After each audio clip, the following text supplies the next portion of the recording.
देवेंद्र फडणवीस, तू खाऊन खालची माती पण खाल्ली आहे.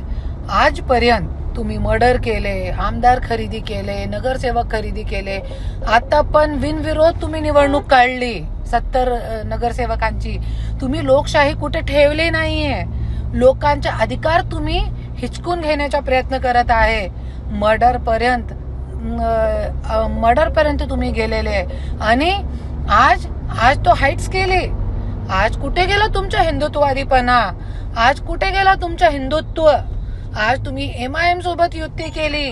राजकारणसाठी तुम्ही काय पण करताय. अरे नैतिकता कुठे ठेवली नाही तुम्ही. लोकशाही तुम्ही संपावत आहे. आज महाराष्ट्राचं राजकारण जे आहे तुमच्यामुळे आज कुठे ठेवला नाही तुमने. आज तुम्ही लोकशाही खतम करत आहे आणि नैतिकता आज कुठेही तुम्ही ठेवली नाही. आज मला खूप लाज वाटत आहे तुमच्यावरती. अभिमान होता पण आज मला लाज वाटत आहे.